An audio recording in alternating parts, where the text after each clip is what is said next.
to put our twos in late in the second quarter, and then as we got into the fourth quarter, let some other guys play that have been a part of this team and contributed and practice every day and work hard. So it was a great experience to let those guys in and get them a chance to play some, and good win for our guys. I mentioned to them in the locker room that I asked them to focus last Sunday and have respect for everybody that we play and practice well during the week. And I felt really good about our practices. I told them Wednesday after practice that I appreciated their focus and their commitment and their discipline to preparing for this game, and they saw the results of it. So, Kansas has obviously had some tough games this year, but there's been some times they've played pretty good. And, Coach is building their program. I had a good conversation with Coach before the game.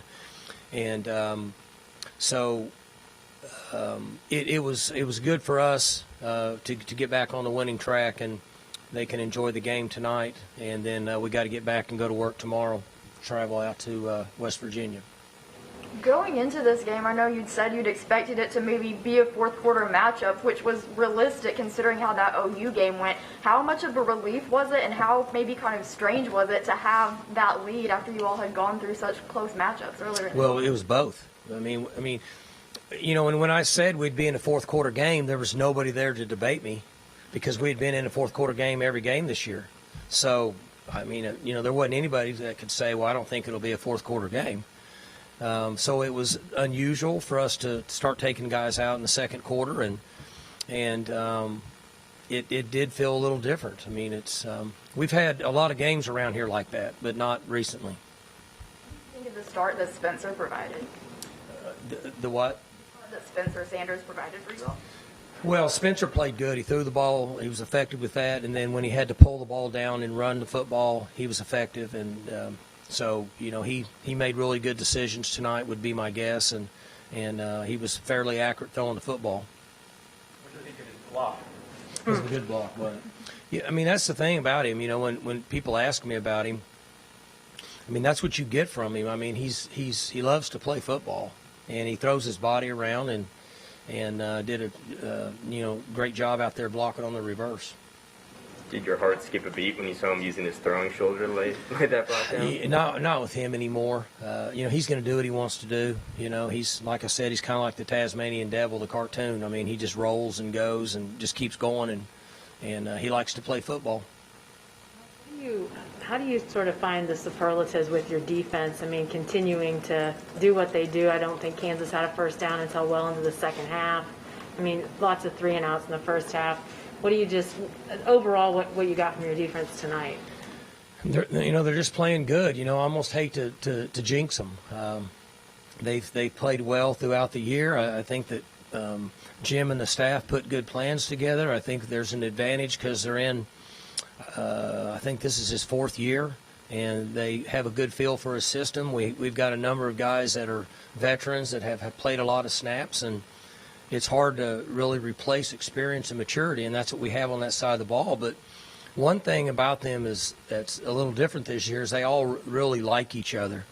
They enjoy practice. They have a smile on their face. They're not afraid to exert themselves on Tuesday and Wednesday and think that it's going to affect their play on Saturday. Players that are young don't exert themselves during the week because they feel like that they're going to fatigue themselves for Saturdays, and which is not the way it is. And when you exert yourself and practice hard Tuesday and Wednesday, it gives you the best chance to play well on Saturday. I'd like to add to Jenny's questions. It was almost I hate to say this, but a perfect half of football with no penalties. Very disciplined. What do you attribute that to? What happened? Hell of a head coach, I think. I don't know. I don't know. They played good. I just realized, we had the one penalty on pass interference, kind of questionable on that. I don't know that there's ever been a game here where there's not been a penalty. So they practiced good. We got on them early. Snowball started rolling downhill, and then they couldn't really stop it, and then it just kept going. But they just focused well and practiced well during the week. And I just told him that. I said, look, we have to adjust next week. Tuesday is that day off, the NCAA's day off, vote day. There's not anything to vote on. The only vote and going on in the country, I think, is the Virginia governor election. But we're not supposed to practice, so we're going to practice early tomorrow and late Monday night, and then we'll take Tuesday off. So I challenged them to focus and stay disciplined and getting prepared for this next game with a different schedule. Again, I mean, playing good. They scored 38 points on them. And there haven't been very many people score 38 points on them in the last few years. So obviously they're doing something right. They're coming along and moving the ball offensively and scoring some points. And so, I mean, I don't know. It's the old deal. If you could bottle it up, you'd open it and do it again next week. I don't know what all the answers were. I just will lean on their focus and their discipline, and I'll lean on their willingness to practice hard during the week. 4 different guys scored touchdowns in that first half. Is that kind of the balance you've been hoping to achieve? Well, we haven't really got going offensively until today. We scored 31 points against somebody in the first half. I don't remember who it was. We were rolling pretty good. And then I don't think we scored in the second half. So tonight's is really the first time that we rolled a little bit offensively. And we've had healthy wideouts now for like 3 weeks. So they've practiced together. We haven't rotated guys through. And I've said this to you before. When you have guys injured and you're moving guys around, you're not getting quality work in practice. Because somebody's playing slot and then he's over here playing X. He needs to be playing slot all week in order for us to – that's what we've always done here. 2 deep. We've had everybody 2 deep throughout the week. And we haven't had that this year. So we're going into about 3 weeks now where we haven't had guys bouncing around, and knock on wood, we've been healthy. And that's helped us offensively. And we're going to need that. We're not going to be able to win games scoring 23 points on offense. I mean, we're going to have to hit in the 30s if we're going to win these games. How is that consistency at wide receiver? I mean, I think the evidence is clear it's Heldon Spencer, but is that where you're really starting to see him flourish, is to have those guys set? With Spencer? Yeah. So when we had all the injuries, we bounced guys around. Like Tens played 3 different spots, right? Tay's the only one that's been playing one spot. Everybody else has played just about every other spot, except for 80. And when they're bouncing around in practice during the week, you can't get your timing down with them. It's difficult for a quarterback to do that because you only get so many reps in practice, and then you got to get zone reps, you got to get man reps, you got to get pressure reps, and the guys are changing in and out. You just don't get much timing, and that's what happens. You mentioned getting the young guys in. I think your freshman class provided 154 yards of total offense. Kind of what do you think of J.D. Nixon and John Paul Richardson in particular? Well, we like those guys. Jaden had a really good August camp, and then he got a high ankle, and he couldn't do much for about 5 weeks. It really slowed him up. He just got back about a week and a half ago where he started to get to where he's probably 90%, and this week he was pretty close. And then Jay Paul had the same issue. He got hurt. He had some kind of injury to his hand and missed about a month. And he's just now gotten back in practice in a couple weeks and got some decent work. So, I go back to what I said with what Jenny mentioned. When you have wide receivers that aren't playing the same position, and then they're young and they're injured and they miss and they come back and they miss, you just don't have much continuity. So this is, I think, about the 3rd week where we've had most of our guys back. So now we're functioning much better, just from a practice standpoint. Much less what happens in the games, because it's just hard for quarterbacks and everybody. It's hard to call plays when you don't know what you're going to have the next week. It's extremely difficult. It's looked like Brennan Presley's kind of found his role in the offense too. 5 touchdowns in the last 3 games. What have you seen from him getting in? Well, Brennan is starting to show up. I mentioned this, I think, in the media Monday. It's that's what he did in high school, right? I mean, he played running back, played receiver. We moved him all over the place. When he touches the ball, eventually he's going to make a play. He's not the biggest guy in the world, so his adjustment to this level was different. The speed and quickness he has, his competitive nature, and his physical toughness allows him to play better than he should at a young age. Now he's getting experience and maturity.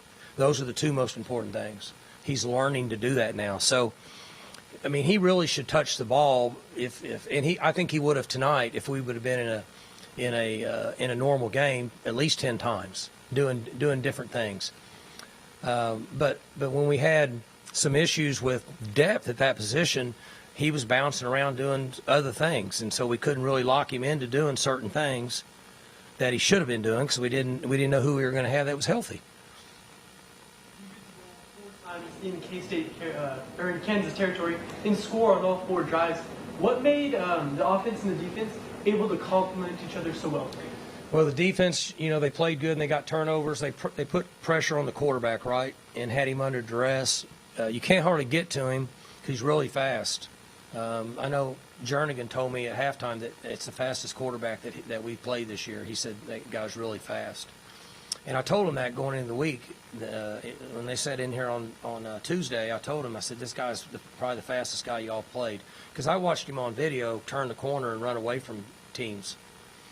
And so just containing him and getting duress, putting some duress on him, or putting him under duress, I should say, and then tip balls and interceptions and things like that. Obviously, we get the ball, and then, we're able to convert. We just played well in all 3 phases. I mean, we just didn't make a lot of mistakes. We didn't have penalties, and obviously we didn't turn the ball over. At first, your offensive line, first of the year, struggled a little bit, but tonight they averaged rushing 6.2 yards carry, and they played very, very well. What's happening with that? They played good. They played good. They still need to play better. Okay, and as we develop with our offense, with our receivers that stay healthy, and we allow Spencer to develop, they need to continue to protect better.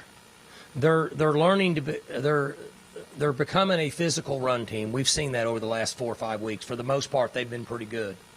Now they have to protect better. If they'll protect better and then physically give us a chance to rush the football, then you'll start to see better numbers offensively. Can you remember many games when you've been able to give your starting quarterback a rest before halftime? I will say this: you're so young. There's a lot of times that we have done that. I mean, there was times around here that we had 40 points, not much into the second quarter, and I'm going to guess you were in elementary school when that happened. Tanner had the 49-yard field goal there in the first quarter. How nice was that to see? It was good. I mentioned it to the team afterwards, yeah, because field goal kicker, it's a lonely gig, man. When you go out there and you miss one that you should make, and I know it's big for his confidence. And I told the team afterwards, hey, we made a 50-yarder, and that's important.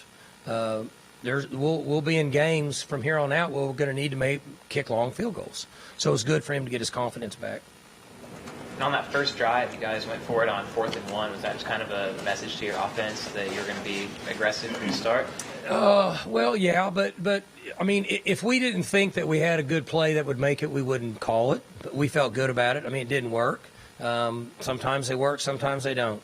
That's just the way it is. But if we feel like we have a good play and it's for the right reasons, we'll go for it. A week ago, the 4th down situations we were in on the road, chance to take a lead, not let momentum swing, a little different. When you're at home and you miss them, the momentum swing's not a big deal because you have a home crowd. That's just my opinion. Did the team get to talk to Tylan Wallace at all today? What about Tylan? Did he interact with the team? He's been here for, about half this week. I think he came here at least on Thursday, so they've all been goofing around with him. He's been at practices, and he's a awesome person, and players are glad to see him, and he enjoyed coming back. Trayson's here coaching, and Trayson has long hair now, so I can tell the difference in him. Normally, I couldn't tell. Seriously, I could not tell the difference in him. But no, he's been here for a few days, and I had good talk with him. I think he's playing on every special team, he told me, and tackling really well and doing all that as he tries to work his way in the lineup. Good? All right, guys, thanks.